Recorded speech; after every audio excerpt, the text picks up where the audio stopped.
Hello. Welcome to another week of our empathy adventures. And today I want to talk a little bit about containers, how we create them, why we create them, and what to do once we've created the container.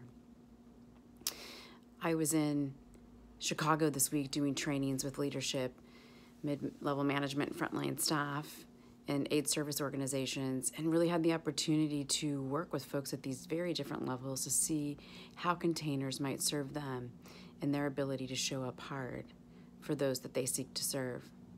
And one of the things that I found so intriguing as we worked with the Show Up Hard Creating Containers worksheet in the group setting was the variety of ways that we make containers, which of course I know to be true from having made containers in my own life. And as I share in the book, you can draw a metaphor to the different kinds of food containers that we have.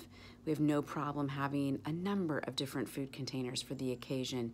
You know, if it's a birthday party, they can be themed disposable food containers. And if it's a wedding, we'd have super fancy rented containers for the food. And if you come to my house for dinner and I'm sending you home with leftovers, you're going to get the leftover, recyclable cottage cheese container that I have washed and saved.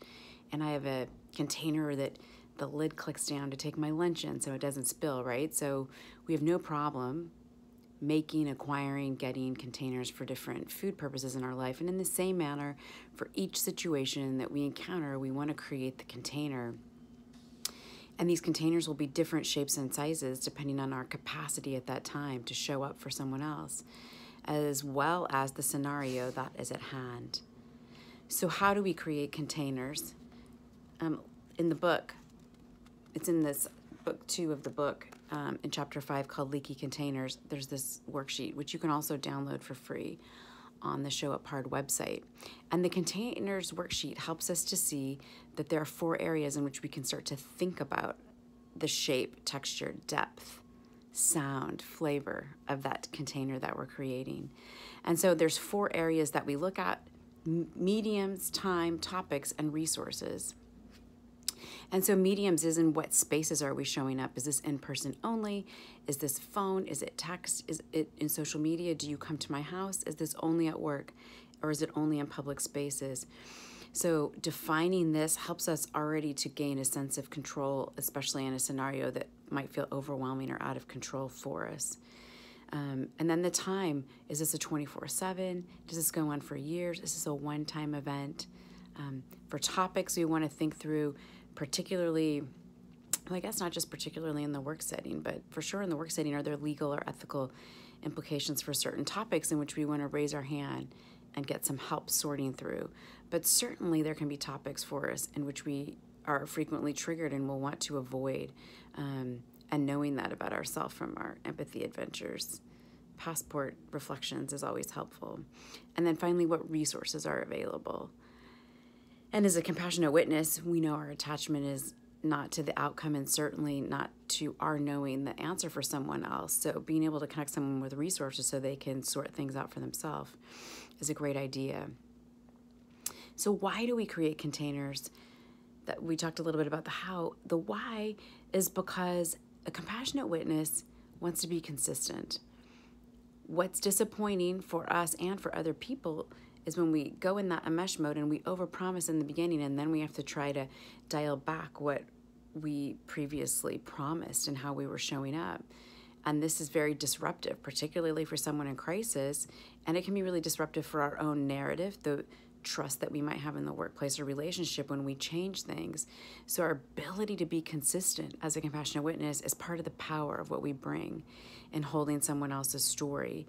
And so in order to be consistent, we have to be clear, and we do the emotional labor on behalf of the person in crisis or the scenario to understand what we actually have available. And that's that creating the container.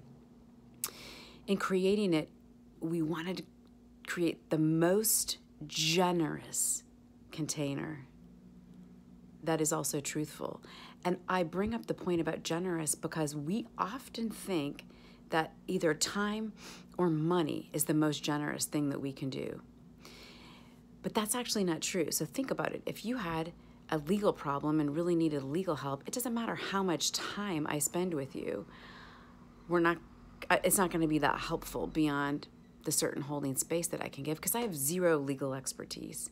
The most generous thing I could do in that situation is make a strong connection and help you come up with a plan for your to-do list and how you'll follow through. So I think it's a nice reflection for us about where do we easily get over involved, is that in what area of the container is our slip and slide? And then think through and give ourselves the challenge when we're creating a new container. Is this really the most generous thing I can do? Sometimes telling the truth is the most generous thing we can do. Sometimes saying nothing is the most generous thing we can do. And sometimes it is spending a lot of time with someone. Sometimes it's spending a short amount of time and being so very present that we're both changed by the experience. So make your container generous and truthful. And then once you've made that container, hold that container like a baby. Don't drop the baby. You've put the effort into making the container, you've thought it through. For particularly challenged scenarios, you might talk about it with a friend or a supervisor or a coworker.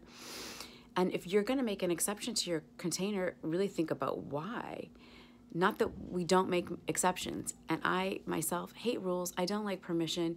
So I love to make exceptions to all the things. But one of the tricky things about those of us who easily get enmeshed is we'll say something and then we create exceptions to things on the fly.